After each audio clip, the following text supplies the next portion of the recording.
waktu, kesempatan berikutnya saya berikan kepada Pak Pemateri untuk memaparkan materi. Baik, terima kasih kepada Ibu Ranjo dan telah memberikan saya kesempatan istimewa ini untuk memaparkan materi hasil kerja kami di kelompok. Dari menarik sekali pada siang hari ini teman-teman, kita bahas tentang dialektika, idealisme dan materialisme. Terus yang pertama itu inti dari masing-masing aliran dan perbedaannya. Yang pertama itu idealisme. Idealisme adalah aliran filsafat yang menekankan bahwa realitas terdiri dari ide, pikiran, atau kesadaran. Menurut idealisme, materi adalah ide atau pikiran. Realitas tidak dapat dipahami secara fisik tetapi melalui pikiran dan kesadaran. Pada poin pertama, pada poin A itu ciri-ciri dari idealisme. Yang pertama itu realitas adalah ide. Idealisme memandang bahwa realitas terdiri dari ide, pikiran atau kesadaran. Terus pada poin kedua itu materi atau manifestasi. Materi adalah manifestasi. Yang dimana materi dianggap sebagai manifestasi atau hasil dari ide atau pikiran. Terus yang ketiga itu pengetahuan melalui introspeksi. Dalam poin ini pengetahuan diperoleh melalui introspeksi dan refleksi diri. Terus yang pada poin terakhir itu pikiran lebih penting. Pada poin pikiran lebih penting ini teman-teman, pikiran dan kesadaran dianggap lebih penting daripada materi. Terus yang berikutnya pada poin berikutnya itu poin yang kedua itu tentang materialisme. Materialisme adalah aliran filsafat yang menekankan bahwa realitas terdiri dari materi dan energi. Menurut materialisme, pikiran dan kesadaran adalah hasil dari proses material. Realitas dapat dipahami melalui observasi dan eksperimen. Terus pada poin A pada materialisme ini yaitu ciri-ciri materialisme. Yang pertama itu realitas adalah materi. Terus pada poin realitas adalah materi ini teman-teman itu dikatakan pada bagaimana materialisme memandang bahwa realitas terdiri dari materi dan energi. Terus poin kedua itu pikiran adalah hasil materi. Pikiran dan kesadaran dianggap sebagai hasil dari proses material. Pada poin ketiga itu pengetahuan melalui observasi. Pada poin pengetahuan melalui observasi ini perlu kita pahami bahwa pengetahuan diperoleh melalui observasi atau eksperimen dengan percobaan. Terus pada poin terakhir itu tentang materi lebih penting. Materi dan energi dianggap lebih penting daripada pikirannya. Terus pada materialisme ada tokoh penting pada materialisme. Pertama itu Karl Marx dan Friedrich Engels.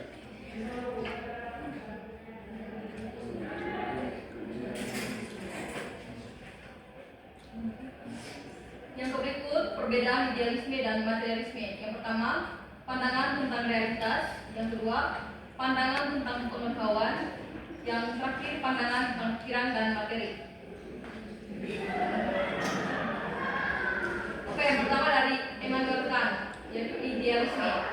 Beliau adalah seorang filsuf Jerman yang mengembangkan idealisme transcendental. Menurut Kant, pikiran memainkan peran aktif dalam memahami realitas. Yang pertama isi pikirannya, idealisme transcendental, fenomena dan fenomena, pikiran aktif, kritik terhadap metafisika. Yang kedua adalah Karl Marx atau materialisme. Dia adalah seorang filsuf yang mengembangkan materialisme dialektis. Menurut Marx, materi dan energi adalah dasar dari semua fenomena sosial dan ekonomi. Isi pikirannya yaitu materialisme dialektis, perjuangan kelas, determinisme ekonomi, kritik terhadap kapitalisme.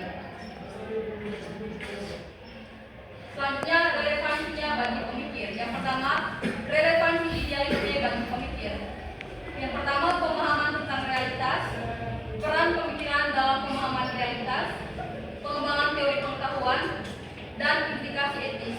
Yang kedua, relevansi materialisme bagi pemikir. Yang pertama, pemahaman tentang realitas material, peran ekonomi dalam masyarakat, pengembangan teori sosial dan ekonomi, dan implikasi politik. Yang terakhir, relevansi dialektika, idealisme, dan materialisme bagi pemikir. Yang pertama, pemahaman yang lebih komprehensif. Yang kedua, pengembangan kritis. Yang ketiga, pengembangan teori yang lebih baik.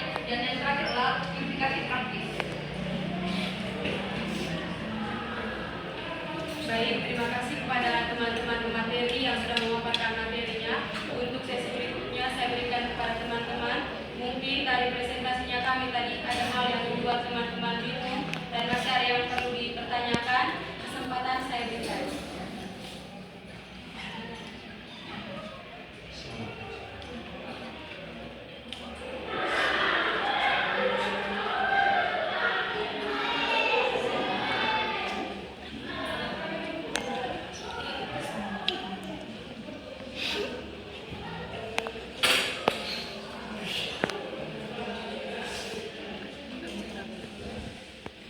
Pada teman-teman yang mau bertanya, silakan.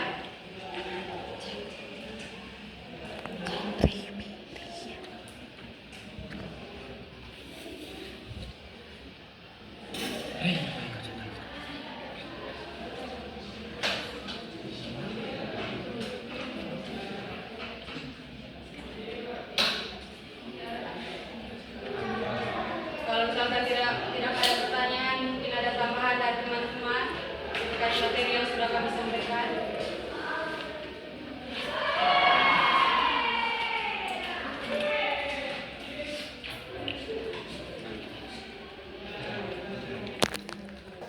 Baik, kepada Kak Karti, silakan. Baik, tadi ada sebuah beberapa aspek tadi relevansi materialisme terhadap implikasi politik kalau tidak salah. Ya, bagian keempat ya.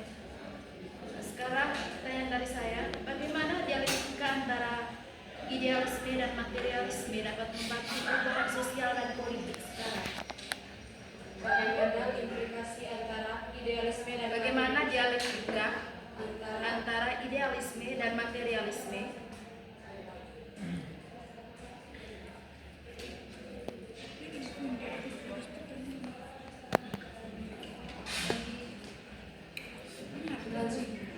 dapat membantu perubahan sosial dan politik sekarang? membantu perubahan sosial dan politik sekarang.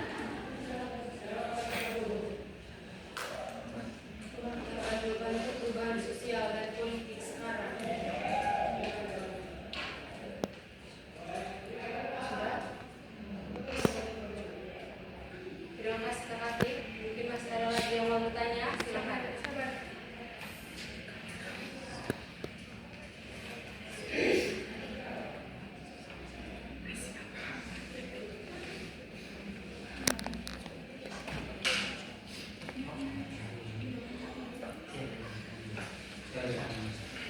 Baik, kepada Kak Fred.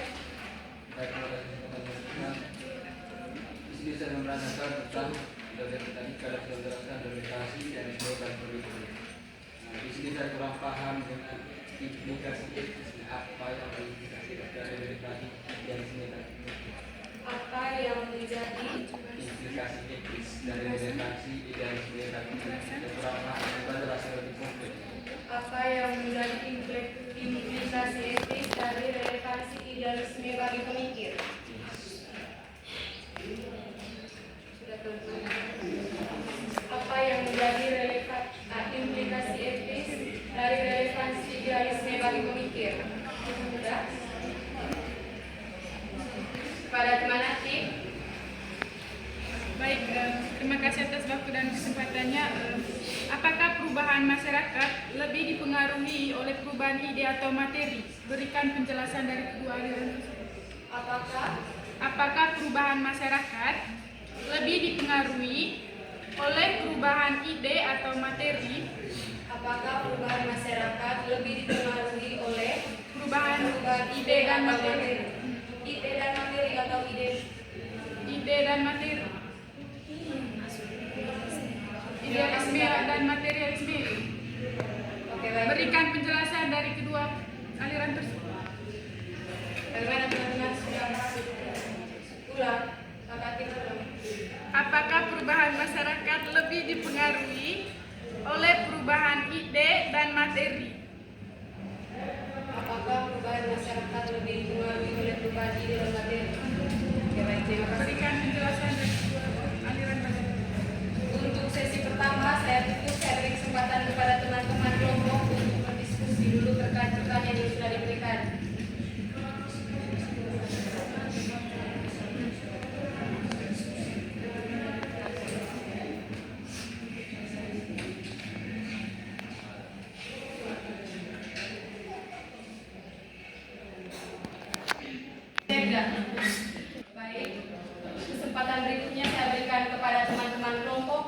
menjawab pertanyaan mulai dari pertanyaan yang pertama dari Kakak Ati tadi. Kesempatan saya berikan.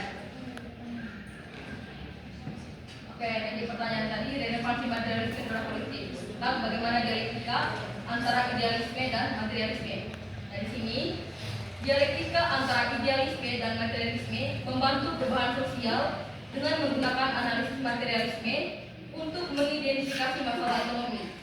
Sementara idealisme memberikan visi dan motivasi untuk menciptakan tatanan baru yang lebih baik, seperti gerakan feminis, anti kolonial, dan pekerja yang menyoroti ketidakadilan ekonomi dan memperjuangkan perubahan.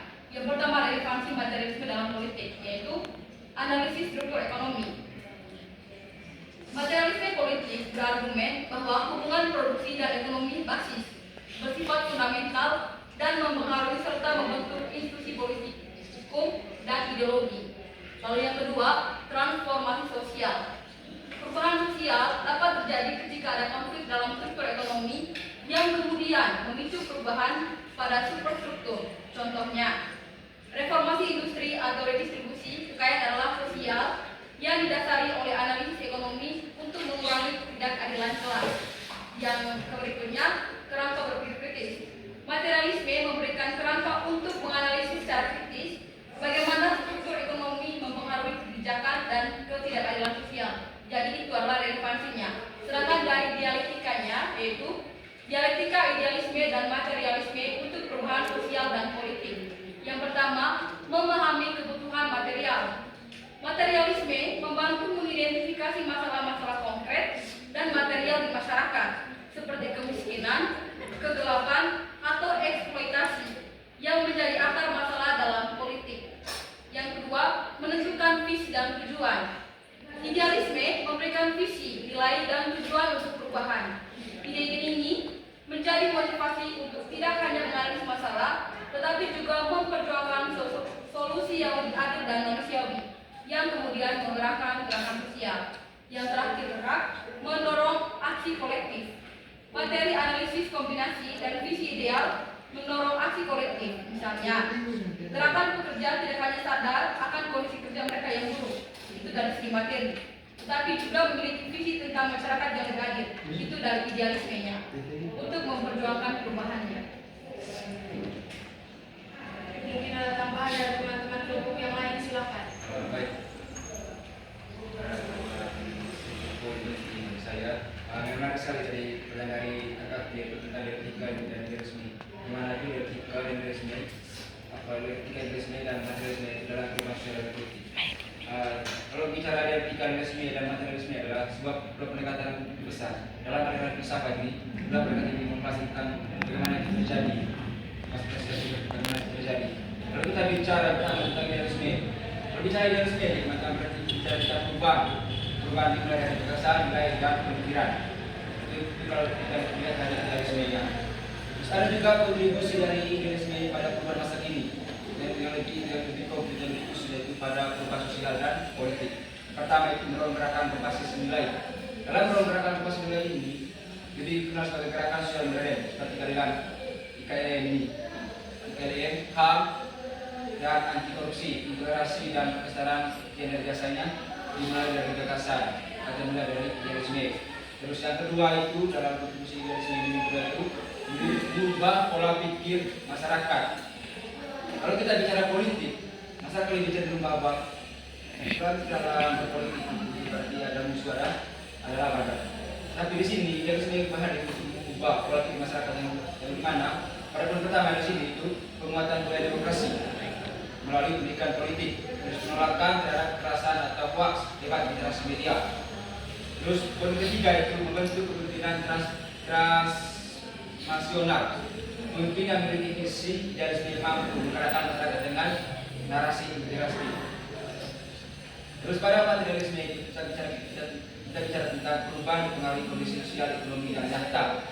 Nah, di mana materialisme yang berkaitan bahwa kehidupan sosial ditentukan oleh kondisi material atau energi seperti ekonomi, teknologi, kelas sosial, dan struktur kekuasaan. Dalam kontribusi materialisme ini, teman-teman, itu menuju pada perubahan masa kini. Yang pertama itu memahami akar persoalan sosial politik. Banyak masalah bekas dan persoalan moral, tetapi terkait dengan kondisi material juga. Terus yang kedua itu menghasilkan strategi perubahan berbasis data dan realitas. Materi ini membantu merancang kebijakan yang konkret seperti reformasi agraria, program bantuan sosial, redistribusi anggaran, kebijakan digitalis dan mengurangi kesenjangan. Berkaitan dengan pendidikan ini, saudara kami ada tambahan dari saudara saya. Mungkin masih ada tambahan dari teman-teman kelompok. Baik, saya sedikit tambahan. Pertama itu bahwa materialis. Berargumen bahwa kondisi material adalah basis fundamental bagaimana masyarakat memproduksi kebutuhan sosial, politik, dan kesadaran. Sedangkan contohnya feudalisme itu bukan karena ide semata, tapi karena perubahan model produksi ekonomi yang muncul kelas Joyce. Sedangkan idealisme, sebaliknya idealis menekankan bahwa ide dan kesadaran adalah pergerakan utama. Tanpa ide tentang hak asasi manusia, tidak akan ada abolisi perbudakan. Baik, itu saja. Baik, itu saja pertanyaan dari teman-teman kelompok. Mungkin ada sanggahan atau pertanyaan lanjutan dari Bapak di kesempatan saya berikan. Tidak ada? Terima kasih. Baik, sekarang lanjut ke pertanyaan yang kedua pada teman-teman kelompok. Kesempatan saya berikan. Oke, baik, terima kasih Pak Moderator. Di sini saya akan menjawab pertanyaan dari Kakak Alfred tadi, di mana Kakak Alfred tadi mungkin kurang dan juga teman-teman lain kurang paham di poin yang keempat dari relevansi idealisme bagi pemikir ya, di mana itu tadi di poin implikasi etis. Jadi teman-teman, seperti yang kita ketahui bersama juga bahwa implikasi etis adalah konsekuensi moral ya dari suatu tindakan atau keputusan bahkan gagasan yang kita buat, yang dimana dampaknya itu terhadap hal yang dianggap benar, baik, adil, dan bertanggung jawab. Jadi relevansinya itu adalah dimana idealisme ini menekankan realitas yang sangat dipengaruhi atau bahkan dibentuk oleh ide, nilai, dan kesadaran manusia. Ya, dalam konteks pemikiran modern seperti ini, idealisme ini tetap relevan karena mengandung beberapa poin. Yang poin pertama itu memberikan dasar moral dalam berpikir. Artinya, idealisme ini menempatkan nilai seperti kebenaran, keadilan, dan kemanusiaan sebagai pusat perhatian. Terus poin yang kedua, mendorong visi dan arah peradaban. Idealisme atau yang kita ketahui banyak perubahan besar ya, seperti hak asasi manusia, demokrasi, dan pendidikan universal. Tetapi dengan adanya idealisme ini itu akan mendorong visi dan arah peradaban ke arah yang lebih baik. Terus poin yang terakhir itu menegaskan pentingnya kesadaran dan kebebasan berpikir. Terus mungkin teman-teman juga bertanya bagaimana implikasinya bagi para pemikir ya. Dari perspektif idealisme, implikasi etis ini mempunyai beberapa poin ya untuk pemikirnya ini. Yang pertama itu tanggung jawab moral terhadap kebenaran. Artinya, pemikir tidak hanya mengumpulkan data, tetapi ia harus menjaga integritas intelektual dan menghindari manipulasi gagasan. Poin yang kedua, kewajiban memajukan ide yang memanusiakan. Artinya juga, idealisme menuntut pemikir untuk menghasilkan gagasan yang menghargai martabat manusia, menolak ketidakadilan, dan memajukan kebaikan umum. Poin yang ketiga, kesadaran bahwa ide memiliki dampak nyata. Terus poin yang terakhir adalah mendorong keberanian moral. Artinya dengan idealisme sering bergerak dari prinsip bukan tuntunan materi, tetapi pemikir idealisme dituntut berani mengkritik ketidakadilan dan mempertahankan nilai meskipun tidak populer. Mungkin itu saja yang bisa saya sampaikan dari poin implikasi etis ini terhadap relevansinya bagi pemikir. Mungkin dari teman-teman lain juga ada mungkin satu hal yang mungkin perlu ditambah. Saya persilakan. Baik, tambahan dari saya, di mana implikasi etis dari relevansi idealisme bagi para pemikir adalah bahwa tindakan manusia itu harus didasarkan pada nilai moral, kebenaran, dan kesadaran yang luhur. Di mana idealisme ini lebih menekankan para masyarakat sebaiknya dibangun bukan hanya atas kepentingan materi, tetapi atas keadilan, integritas dan tujuan moral yang lebih tinggi. Baik, terima kasih kepada teman kelompok yang sudah menjawab. Bagaimana Kakak Fred? Mungkin ada pertanyaan yang atau sanggahan terkait apa yang sudah dijawab. Terima kasih. Baik, berikutnya pertanyaan dari Kakak Tik kepada teman kelompok. Saya berikan kesempatan. Baik, terima kasih kakak moderator. Pertanyaannya tadi, apakah perubahan masyarakat lebih dipengaruhi oleh perubahan ide dan materi? Nah, perubahan masyarakat umumnya dipengaruhi oleh dua hal ini, yang dimana idenya yaitu mencakup ideologis, nilai, dan kepercayaan. Lalu untuk materinya dia mencakup infrastruktur, teknologi. Lalu bagaimana perubahan ide ini? Yang pertama, misalnya munculnya ide baru tentang hak asasi manusia, kesetaraan, atau demokrasi sering mendorong perubahan dalam struktur sosial, politik, dan norma masyarakat. Perubahan ide juga mempengaruhi cara masyarakat berpikir dan bertindak. Lalu perubahan materinya, contohnya misalnya regulasi industri dan perkembangan teknologi digital telah mengubah pola kerja, komunikasi, dan kehidupan sosial secara luas. Perubahan materi ini seringkali Dari saya, perubahan masyarakat dipengaruhi oleh dua hal, perubahan ide dan perubahan materi, dan keduanya saling berkaitan melalui proses dialektika. Yang pertama itu pandangan idealisme atau perubahan karena ide. Ide, nilai, dan kesadaran manusia adalah sumber utama perubahan. Yang kedua, ketika cara berpikir berubah, maka tindakan sosial juga akan berubah. Masyarakat ikut berubah. Contohnya itu gagasan tentang demokrasi, kebebasan, dan HAM. Yang kedua, pandangan materialisme atau perubahan karena materi. Kondisi material seperti ekonomi, teknologi, dan struktur kelas menentukan perubahan sosial. Yang kedua, perubahan materi membentuk kesadaran, memicu perubahan politik dan sosial. Contohnya, krisis ekonomi, teknologi baru, dan ketimpangan sosial. Baik, terima kasih kepada teman kelompok yang sudah memberikan jawaban. Bagaimana Kak Ati? Baik, terima kasih.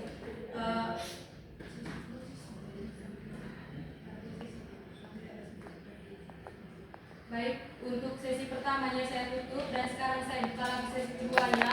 Untuk sesi kedua ini juga kami buka kesempatan kepada 3 orang untuk bertanya.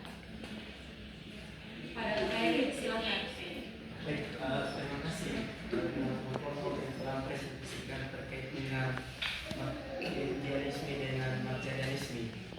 Baik, mungkin ini terdengar sangat familiar di teman-teman, yang dimana orang sering mengatakan bahwa mahasiswa itu adalah kaum intelektual atau kaum idealis. Nah, pertanyaan sederhananya, apakah kaum idealis itu hanya dimiliki oleh mahasiswa atau selama dia daftarnya sebagai mahasiswa, atau kemudian ketika dia setelah menjadi mahasiswa, dalam artian bahwa setelah dia bukan dianggap sebagai mahasiswa maka idealismenya tidak. Nah, ketika itu kemudian hal seperti itu mohon pencerahannya dari teman-teman, karena kemudian banyak sekali ketimpangan selama ini yang kemudian dapat membatasi idealisme itu sendiri. Oke, baik, terima kasih kepada Kakak Eri. Kurang lebih di pertanyaannya tadi itu, apakah kata idealis itu hanya tepat digunakan hanya untuk mahasiswa saja, tidak untuk kaum yang lain? Oke, baik, saya tangkap teman-teman. Baik, mungkin masih ada teman-teman yang masih mau bertanya kepada Nana Rusli. Baik, moderator, terima kasih atas kesempatan yang diberikan kepada saya. Tadi teman-teman sudah menjelaskan berkaitan dengan idealisme dan juga materialisme. Di sini saya mau bertanya, mungkin sejauh dari mana pemahaman teman-teman sekalian, apakah ide itu hanya sekedar produk, materialisme yang terdapat yang di dalamnya terdapat di lingkungan dan juga ekonomi, ataukah ide itu dapat mengubah materialisme itu sendiri? Coba pemikiran dari teman-teman sekalian, apakah ide itu bisa mengubah materialisme itu sendiri? Baik, terima kasih Nana. Berarti inti pertanyaannya adalah apakah ide itu bisa mengubah materialisme itu sendiri? Itu. apakah ide bisa mengubah materialisme itu sendiri? Mungkin masih ada yang mau bertanya? Baik, mungkin masih ada dari teman-teman yang masih mau bertanya. Kalau tidak ada, kesempatan berikutnya saya berikan kepada teman-teman kelompok untuk menjawab pertanyaan. Untuk pertanyaan pertama tadi dari Kakak Erik itu, apakah kaum idealis hanya berlaku untuk mahasiswa saja? Kepada teman-teman kelompok, kesempatan saya berikan. Ya, baik, kepada Anda. Baik, terima kasih atas kesempatan yang telah diberikan kepada kami. Jadi di sini saya akan menjawab pertanyaan dari Kakak Erik terkait dengan apakah kaum idealis itu hanya dimiliki oleh mahasiswa saja. Jadi menurut kami tidak, Kakak Erik, karena idealisme itu tidak hanya dimiliki oleh mahasiswa saja, melainkan filosofi yang dapat dimiliki oleh siapa saja tanpa memandang usia, profesi atau latar belakang. Mungkin masih ada tambahan dari teman-teman yang lain, silakan. Tambahan dari saya, idealisme adalah sifat unik, bukan status sosial. Mahasiswa sering idealis, tapi siapapun bisa menjadi pemikir idealis. Idealisme bisa bertahan seumur hidup jika seseorang memelihara nilai dan kesadarannya. Masih ada tambahan dari teman-teman kelompok? Oke, dari saya sedikit untuk menggabungkan apa pemikiran dari teman tadi, bahwa jadi kaum idealis ini bukan untuk mahasiswa saja ya, tetapi untuk setiap manusia yang dia saatnya dia itu berpikir atau melakukan sesuatu itu sesuai dengan apa yang diharapkan, atau idealis ini adalah pandangan yang menekankan pentingnya nilai, ide atau moral yang dilakukan dari setiap manusia. Ya, bukan hanya begini, kaum idealis ini hanya ditekankan untuk para mahasiswa saja, tetapi untuk setiap manusia atau setiap orang yang menekankan pentingnya nilai, ide, moral dan kesadaran penuh dari dalam dirinya. Mungkin dari saya